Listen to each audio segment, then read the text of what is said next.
Om Swastiastu. Kami dari KIP 3 SMA Negeri 3 Denpasar.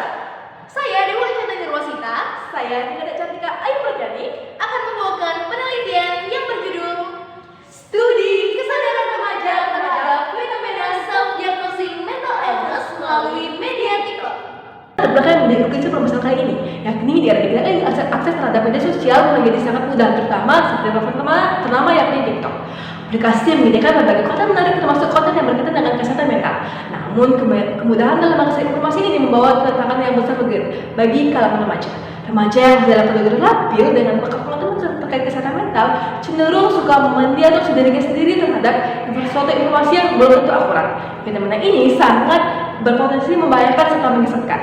Oleh karena itu, institusi sosial memegang peran krusial dalam menghadapi fenomena ini. Adapun rumusan masalah yang akan dianalisis pada penelitian ini yakni yang pertama, bagaimana tingkat kesadaran dan pengetahuan remaja terhadap fenomena self-diagnosis mental illness melalui media TikTok, dan yang kedua, bagaimana peran institusi sosial seperti sekolah ataupun masyarakat dalam membentuk kesadaran remaja terhadap praktik self-diagnosis mental illness.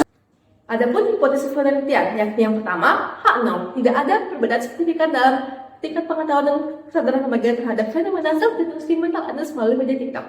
Yang kedua, H1, terdapat perbedaan signifikan terhadap tingkat pengetahuan dan kesadaran remaja terhadap fenomena self-diagnosis mental illness melalui media TikTok. Metodologi penelitian pada penelitian ini, yakni yang pertama rancangan dan juga jenis penelitian. Penelitian ini menggunakan metode kuantitatif dan juga kualitatif, di mana kuantitatif berupa kuesioner dan kualitatif berupa wawancara. Waktu dan tempat penelitian ini direncanakan dilaksanakan di Provinsi Bali, tepatnya di Denpasar Timur dan juga Denpasar Utara pada tanggal 18 Juli sampai 9 Agustus 2025. Populasi dan juga sampel penelitian mengambil wilayah Denpasar Timur dan Denpasar Utara, di mana sampelnya merupakan remaja umur 15-17 tahun, tenaga pendidik dan juga masyarakat atau orang tua. Variabel yang akan kami gunakan dalam penelitian ini terbagi menjadi 3. Yang pertama yaitu variabel independen atau bebas, di mana variabel ini akan membahas mengenai peran media TikTok dan juga peran institusi sosial. Kemudian yang kedua yaitu variabel dependen atau terikat. Variabel ini akan membahas mengenai kesadaran dan juga pengetahuan remaja serta respons gejala mentalnya. Kemudian yang ketiga yaitu variabel kontrol yang akan membahas mengenai demografi dan juga literasi media pada remaja. Kemudian prosedur penelitian yang kami gunakan yang pertama yaitu mengidentifikasi masalah, menentukan rumusan masalah dan juga tujuan penelitian, menentukan waktu dan tempat penelitian, membuat daftar pertanyaan kuesioner dan juga wawancara, menyebarkan kuesioner, melakukan wawancara, kemudian membuat kesimpulan dan juga saran. Selanjutnya, instrumen penelitian. Instrumen penelitian yang akan digunakan dalam penelitian ini adalah wawancara, guna memperoleh data yang mendalam serta akurat, serta kuesioner yang berisi pertanyaan sebanyak 19 butir soal yang merujuk pada perumusan masalah. Untuk memastikan instrumen penelitian akurat, kami melakukan 2 pengujian, yakni uji validitas dan uji reliabilitas. Selanjutnya adalah analisis. Data yang akan dianalisis adalah tingkat pengetahuan dan kesadaran remaja terhadap fenomena self-diagnosis mental illness melalui media TikTok. Selanjutnya ada data yang akan diperoleh pada penelitian kali ini, yakni kuantitatif dan kualitatif.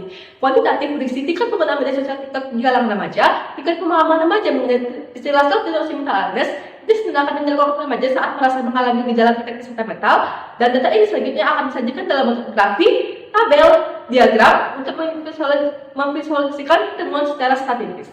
Selanjutnya ada kualitatif. Kualitatif berisi data sudut pandang remaja dan tenaga pendidik, orang tua, masyarakat mengenai permasalahan self-diagnosis mental illness, serta tindakan dan peran yang dapat dilakukan oleh institusi sosial dalam menghadapi permasalahan self-diagnosis mental illness. Hasil penelitian yang diharapkan dari penelitian ini yakni yang pertama, tingkat paparan konten yang tinggi dapat mempengaruhi cara remaja dalam menilai kondisi kesehatan mental mereka.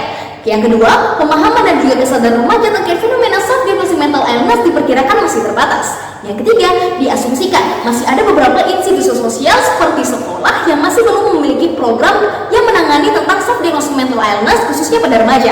Dan yang keempat, diduga hasil data menunjukkan bahwa sebagian besar remaja lebih memilih mencari informasi lewat media sosial dan mendiagnosis dirinya sendiri dibandingkan mencari bantuan profesional. Kesimpulan yang diharapkan dari penelitian ini yang pertama, kesadaran dan pengetahuan remaja mengenai fenomena self-diagnosis mental illness masih terbatas. Remaja cenderung mengidentifikasi dirinya sendiri tanpa memilih layanan profesional sehingga rentan mengalami kesalahan dalam mengidentifikasi kondisi kesehatan mental mereka.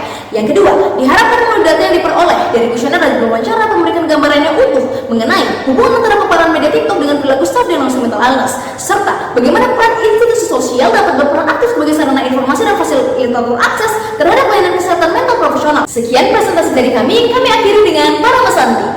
Oh Santi, Santi, Santi, oh.